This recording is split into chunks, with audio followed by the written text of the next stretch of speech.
네. 지금까지 우리는 약 3시간에 걸쳐가지고 이제 동아시아사라는 과목을 시작하면서 기본적인 것부터 우리가 정리를 했어요. 그래서 첫 번째로는 동아시아라는 이제 그 지역의 범위 살펴봤고요. 그 다음에 그 지역에 들어있는 나라들, 그래서 일본, 그 다음에 우리나라, 그 다음에 중국, 베트남 이런 나라들이 이제 동아시아에 속하는 나라다 이렇게 이야기를 했고요.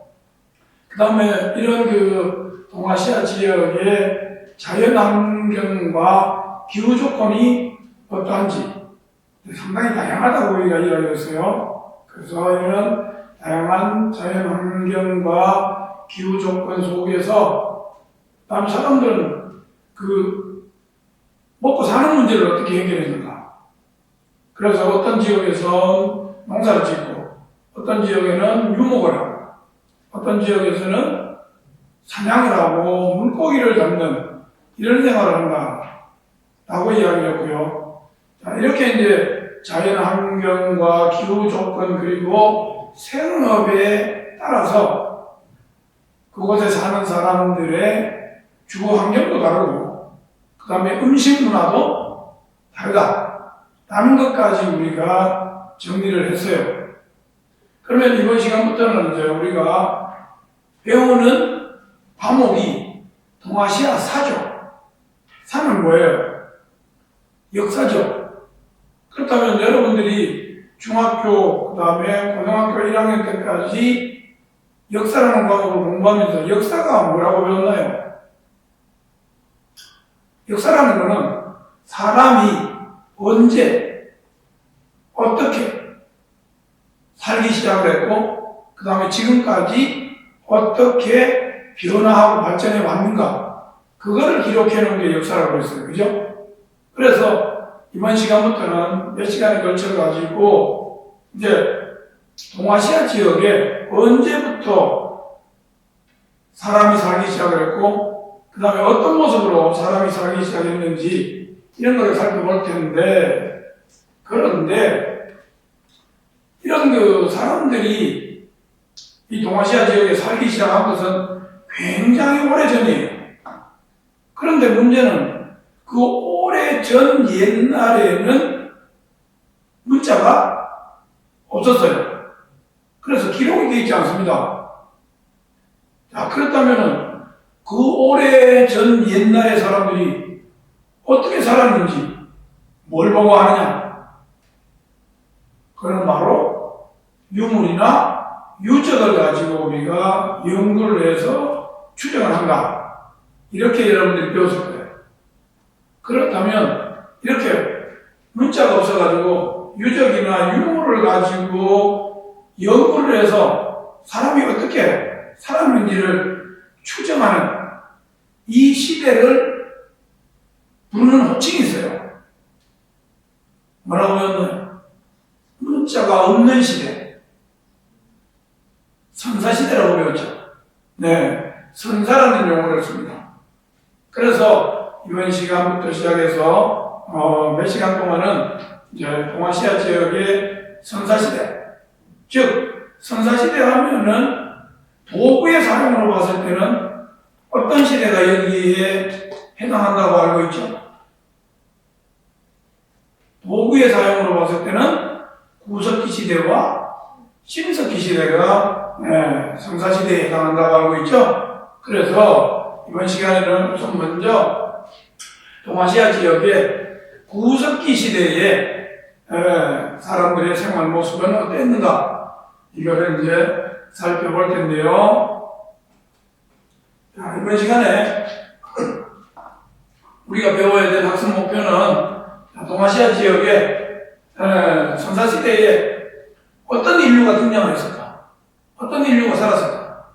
그걸 이제 살펴볼 거고, 그 다음에 구석기 시대에 이 동아시아에 살았던 사람들은 과연 어떤 모습으로 생활을 했을까? 요거를 우리가 이제 공부를 할 거예요. 그래서 이 단어는 바로 이렇게 두 개의 소단으로 구성이 되어 있습니다. 그래서 동아시아에 어떤 인류가 등장을 했는지, 그 다음에는 두 번째로 그 최초로 등장한 인류 구석기인들은 어떻게 생활했는지 이거를 살펴볼 텐데요. 자, 본문으로 들어가 보면 교과서 본문에 보면 동아시아의 구석기 시대는 약 100만 년 전에 시작이 됐다 이렇게 이야기하고 있어요. 지금으로부터 약 100만 년 전에 시작이 됐다고 하고, 그 다음 그 당시에 그러면 어떤 지역에 사람이 등장했을까? 그래서 아무래도 사람이 살기에 적당한 곳에 등장을 했겠죠. 그래서 그런 지역이 어디냐 하면은 중국의 중부. 흔히 이제 이런 중국의 중부 지방을요, 이제 보통 중국 사람들은 중원이라는 용어를 써요. 중원. 뒤에 가면 이 용어가 자주 나오니까 제가 미리 말씀드리는 거예요. 중원이라는 용어를 씁니다. 중국의 중부, 그 다음에 동부 지역, 그리고 저 북쪽으로는 몽골, 그 다음에 우리가 지금 현재 살고 있는 한반도, 이런 지역에 구석기 시대의 사람이 나타났다는 겁니다. 그리고 이렇게 100만 년 전에 사람이 등장을 하긴 했지만, 그러나 이 100만 년 전에 등장한 사람들은 사실 오늘날 우리 인류의 조상이라고 보기는 어렵다는 거예요. 작년에 한국사 시간에 배웠죠? 중학교 때도 아마 역사 시작하면서 그런 이야기 들었을 거예요. 그러면 오늘날 우리와 비슷한, 우리는 이제 흔히 현생 인류라고 하죠. 그 현생 인류가 이 동아시아 지역에 등장한 것은 언제냐? 그럼 바로 교과서 본문의 네 번째 줄에 약 20만 년 전부터 인간과 흡사한 이런 이제 동물이 등장을 했다는 이야기고요. 그 다음 그 이후에 정말 오늘날과 같은 현생 인류, 우리의 직접적인 조상이 이 동아시아 지역에 나타난 것은 대체로 약 4만 년 전이다 이렇게 이야기하고 있죠. 그리고 이 4만 년 전에 동아시아 지역에 등장한 이런 현생 인류가 살기 시작한 이 시대를 이제 우리는 역사적으로 보면 후기 구석기 시대라고 해요. 구석기 시대는 굉장히 길거든요. 그런데 전기 구석기 시대나 중기 구석기 시대에도 사람의 모습을 한 동물이 살았지만, 그런 사람들은 오늘날 우리하고는 직접적인 관련이 없다. 그래서 후기 구석기 시대에 살았던 사람이 오늘날 우리의 조상일 거다, 이렇게 이야기를 하고 있는데요. 그렇다면 이 후기 구석기 시대에 그러면 동아시아 지역에 사람이 살았다는 증거는 어디 있느냐? 바로 여러 군데서 그 시기에 살았던 사람들의 뼈조각 있죠. 뼈. 이런 뼈들이 발견이 됐어요. 그래서 어디서 발견됐냐 하면은 본문에 보면 다섯 번째 줄에 보면 여섯 번째 줄이군요. 보면 먼저 중국 지역, 중국의 중원 지역. 중국이라는 용어는요, 현대에 와서 중국이 쓴 거지, 옛날부터 중국이라는 용어를 쓴 건 아니에요. 옛날에는 아까 뭐라고 썼냐면, 뭐라고 부른다고 했어요? 중원 지역이라고 불러요, 중원. 자, 그래서 중원 지역에 사람이 살았던 흔적, 그 사람이 살았던 살았던 사람의 뼈조각은 베이징에서 발견이 된 거 있고요. 그 다음에 산딩둥이라고 하는 이런 지역에서도 뼈가 발견이 됐어요. 그래서 베이징에서 발견된 뼈조각은 베이징인, 그 다음에 산딩둥에서 발견된 뼈조각은 산딩둥이, 이렇게 이름을 붙여요. 그리고 우리 한반도에도 사람이 살았던 뼈조각이 발견이 됐어요. 그 뼈조각을 뭐라고 하냐면은 흥수아이라고 해요. 왜 인이라고 안 붙이고 아이라고 하냐?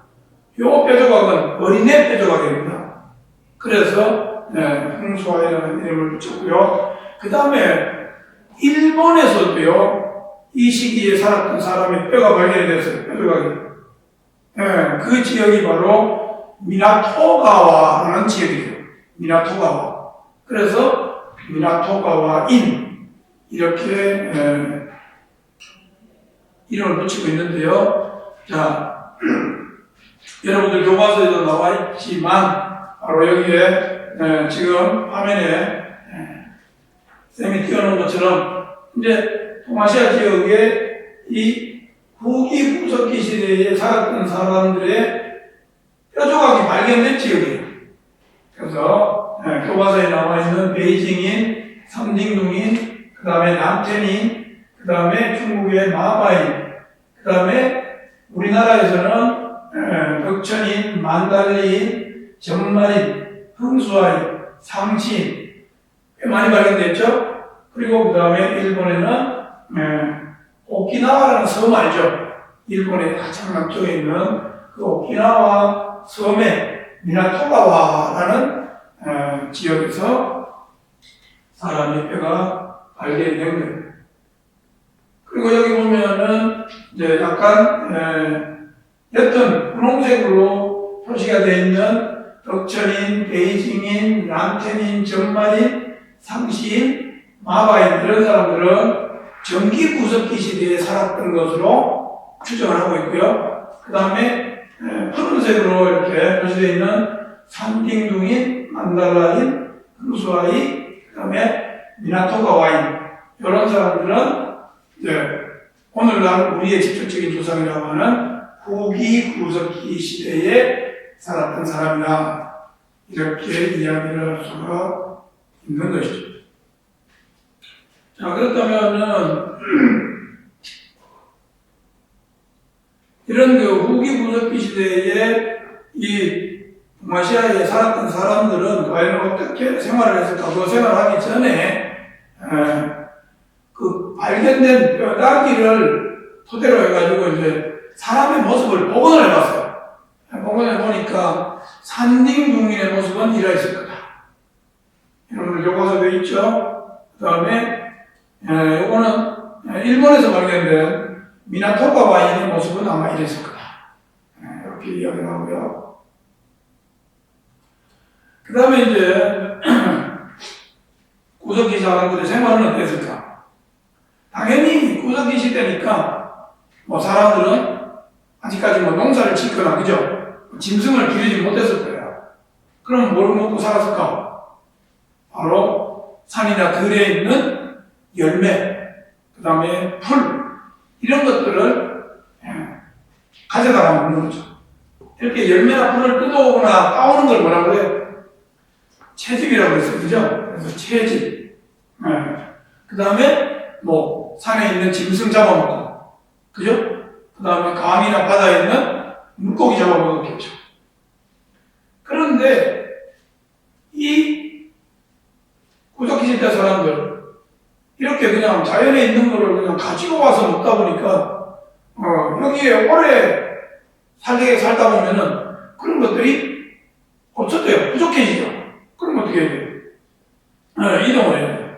그래서 구석기 시대 사람들은 이동을 하는데 이동을 할 때는 같이 사는 사람들이 함께 이동하겠죠. 그래서 무리를 지어서 이동하는 이런 생활을 했고요. 그 다음에 사람이다 보니까 아무래도 자연 환경에 적응을 하려면은 뭐 비도 피하고 바람도 피할 수 있는 집이 있어야 되겠죠.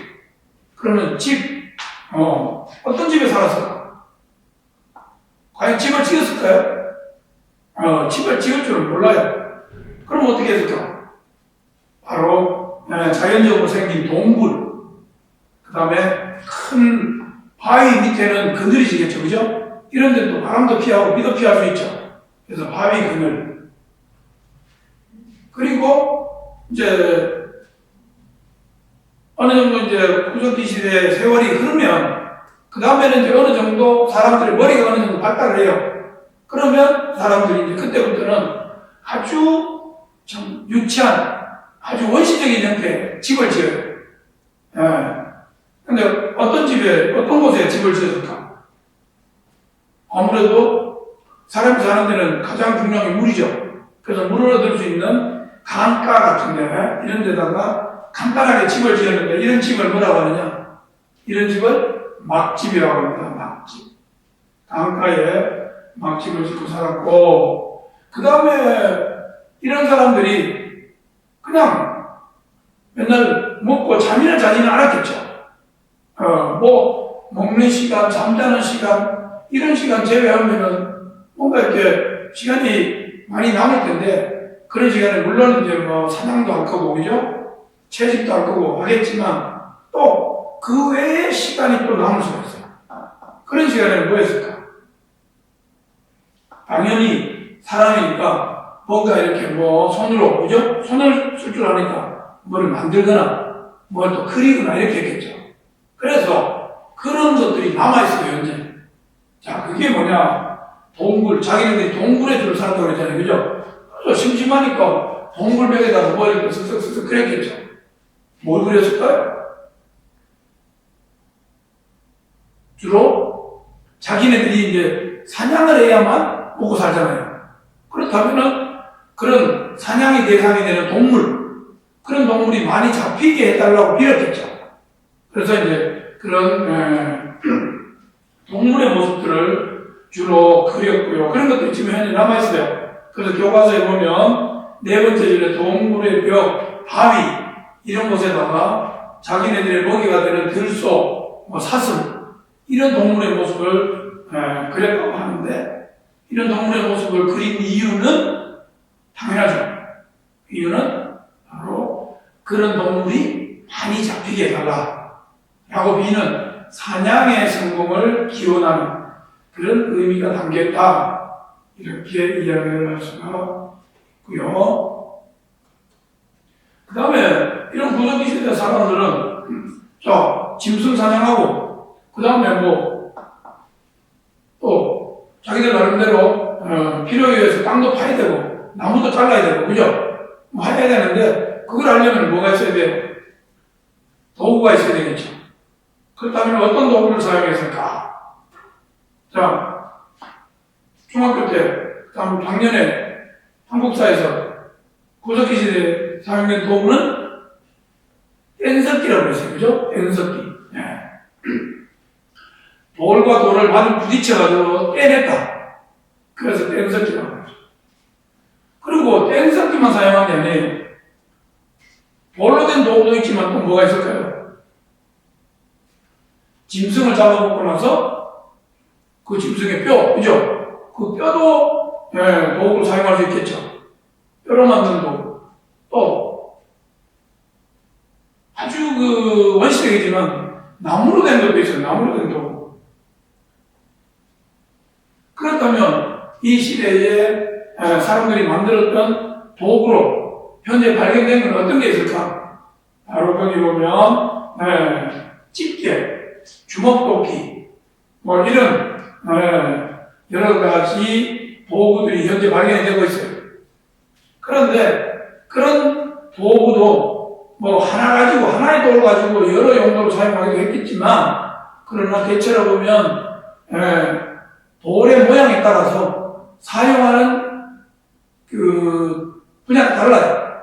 그래서 어떤 분야로 사용했냐면은, 밑에서 두 번째 줄에 보세요. 주먹도끼, 집게, 찌르개, 이런 도구들은 주로 이제 사냥을 할 때 사용해요. 사냥을 할 때 사용했다고 이렇게 추정을 하고 있고요. 그 다음에 글개, 밀개, 이런 것들은 바로 잡아온 짐승을 조리할 때, 요리하고 조리는 다르죠.